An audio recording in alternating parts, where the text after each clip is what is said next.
সকাল সবাইকে। আজকে মন্টিনেগ্রোতে তৃতীয় দিন।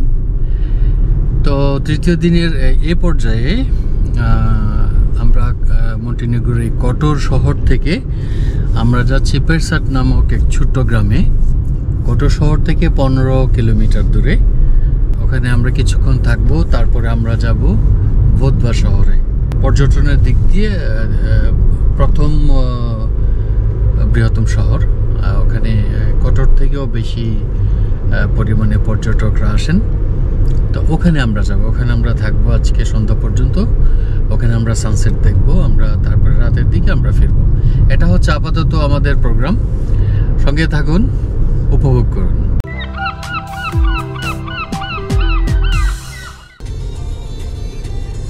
এই সুন্দর ছোটখাটো একটা শহর যার নাম হচ্ছে পেরাস্ত। এখানে দুইটা জিনিস ভিজিটের দাবিদার।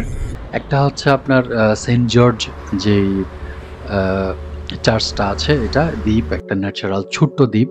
এটাকে বলে আইলেট, নট আইল্যান্ড, আইলেট। ছোট দ্বীপকে আইলেট বলে। তো এটা আরেকটা হচ্ছে আপনার Our Lady of the Rock. এটা হলো ম্যানমেড, মানুষের দ্বারা সৃষ্ট একটা ছোট্ট আইলেট। মনে করেন যারা ট্রাভেলার, এই দুইটা জিনিস তাদের জন্য খুবই তাৎপর্যপূর্ণ। এবং অবশ্যই এই দুইটা জায়গা যেতেই হবে যদি আপনি মন্টিনেগ্রোতে আসেন। যদি আপনি কটো শহরে আসেন তো এখানে না ঘুরে চলে যাবেন না, আশা করি। আচ্ছা, যাই হোক, এখন এটা একটা ছোট একটা শহর। যে শহরটা মনে করেন যে এই মাথা থেকে ওই মাথা 1.5 কিলোমিটারের মতো। যদি মনে করেন যে আপনি ভালোভাবে হাঁটতে পারেন, নর্মাল যে হাঁটাহাঁটি আমরা করি, এর মধ্যে মনে করেন 20 মিনিটের মধ্যে এই শহরটি শেষ হয়ে যাবে। তারপরে মনে করেন যে একটু একটা রেস্টুরেন্টে বসলেন, বারে বসলেন, বসে একটা কফি খেলেন কিংবা একটা আইসক্রিম খেলেন, কিছুক্ষণ যদি মনে করেন যে ছবি টবি তুললেন, মোটামুটি মনে করেন যে ঘন্টা খানেকের মধ্যে আপনার এই ছোট শহরটা ঘোরাঘুরি শেষ হয়ে যাবে। পারিবারিক সি বিচ। এদের জীবন আসলে খুব সুন্দর। ওরা ফ্রেশ খায়, কোনো ঝামেলা নাই, কোনো ভেজাল নেই।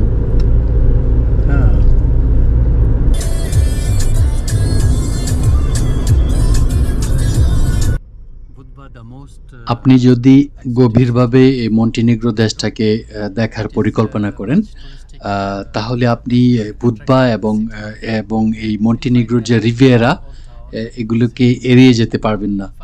হ্যাঁ, এক একটা শহর থেকে আরেকটা ভীষণ সুন্দর। হ্যাঁ, তারপরে আপনার যে মন্টিনেগ্রোর যে সৈকতগুলো, এগুলো তো মানে চরম সুন্দর। তারপরে আবার এর পাশাপাশি আছে আপনার এই সিটির যে ইতিহাস, সংস্কৃতি, তারপরে এদের খাবার দাবার এবং এই সিটির যে নাইট লাইফ, এগুলি আসলেই একটা দুর্দান্ত গন্তব্য এবং খুবই উপভোগ্য। এগুলি অবশ্যই আপনাকে এখানে এসে আপনার করতে হবে, আবিষ্কার করতে হবে। এই শহরটিকে বলা হয় এড্রিয়াটিকের মিয়ামি।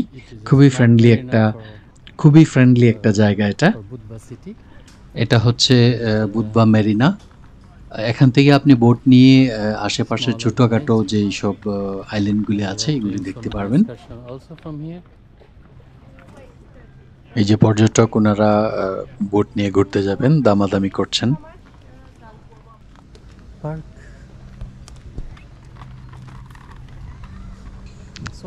এখানে অনেক বিড়ালের দেখা পেলাম। ওই যে আরো 4-5টা দেখা যাচ্ছে ওইদিকে।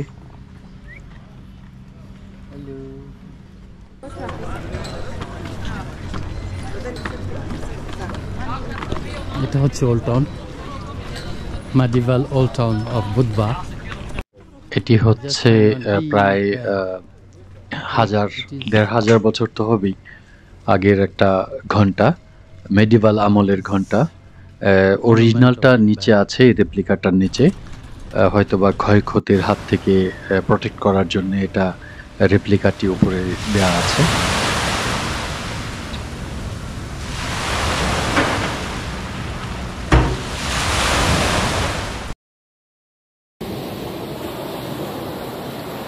এই ছোট দ্বীপটির নাম হচ্ছে সেন্ট নিকোলা।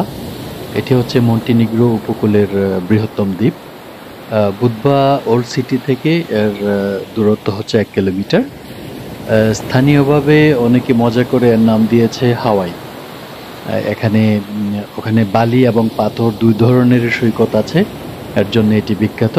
এই দ্বীপটিতে আছে সেন্ট নিকোলাসের ছোট্ট একটা গির্জা, যে চার্চটি 1000 বছরেরও বেশি পুরনো। এই দ্বীপটিতে এক ধরনের হরিণ পাওয়া যায় যার নাম হচ্ছে ফালো ডিয়ার। স্পিডবোট কিংবা কায়াকে আপনি ওই দ্বীপটিতে যেতে পারেন। আবার অনেকে ধরেন সাহসিকতার সাথে সাঁতরে ওখানে যায়। সব মিলিয়ে একটা উপভোগ্য একটা ছোটখাটো দ্বীপ।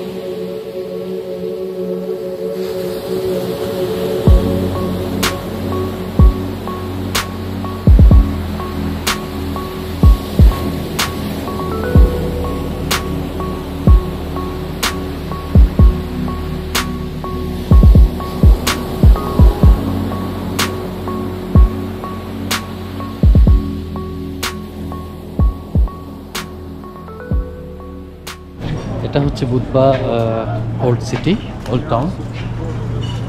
Everywhere is restaurant, restaurant, restaurant, restaurant. Pizza smile, Stara বুদবা।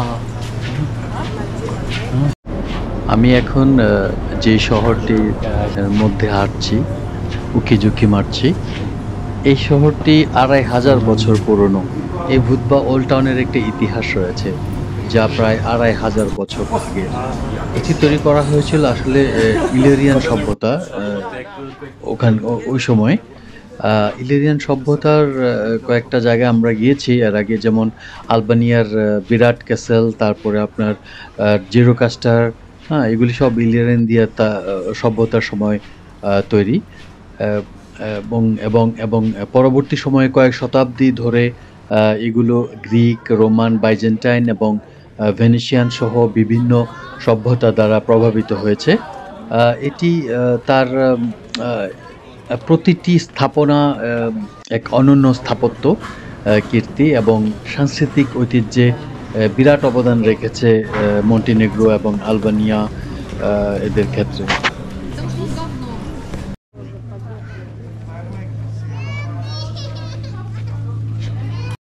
Old টাউনের এই জায়গা থেকে একটু প্যানোরামিক ভিউ পাওয়া যায়।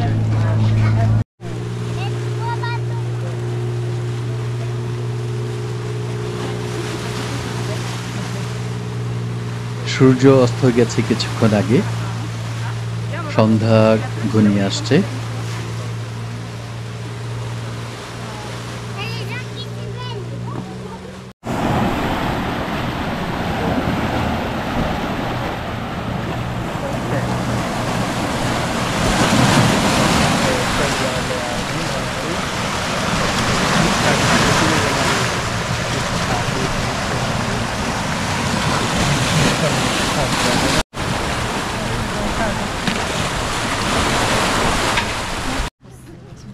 যারা আমার কটর সিটির ভিডিওগুলো দেখেছেন, আপনাদের মনে প্রশ্ন আসতে পারে যে কটর ওল্ড সিটি, ওল্ড টাউন এবং বুদবা যে ওল্ড টাউনের মধ্যে পার্থক্য কি? অবশ্যই পার্থক্য একটু আছে, আমি ধরতে পেরেছি। একটা হচ্ছে বুদবা যে ওল্ড টাউন, এটা একটু মানে লাইভলি মানে প্রাণবন্ত একটা ওল্ড টাউন। এখানে ঐতিহাসিক অনেক কিছুর সাক্ষী আপনি পাবেন, অভিজ্ঞতা আপনি নিতে পারবেন ঐতিহাসিক, এবং এরা খুব ওয়েল প্রিজার্ভ, মানে খুবই সুসংরক্ষিত স্থান, মানে স্থান তো আছে, এবং এর যে কোস্টাল সিনারি, যে উপকূলীয় দৃশ্য, এগুলি এক কথায় সুপার। কটর ওল্ড টাউনের তুলনায় এই বুদবা আসলে ইতিহাস এবং স্থাপত্যে সমৃদ্ধ। বুদবা আরও স্বাচ্ছন্দ্যপূর্ণ এবং বৈচিত্র্যময়, আকর্ষণীয় অনেক কিছু পাবেন। আসলে দুটো শহরই একটু ভিন্ন ধরনের অভিজ্ঞতা প্রদান করে। তবে বুদবা হচ্ছে আধুনিক সুযোগ সুবিধার সাথে যে মেডিভাল যে অ্যাট্রাকশন, মধ্যযুগীয় যে আকর্ষণ, তার একটা মিশ্রণ আপনি এখানে বুদবাতে দেখতে পারবেন।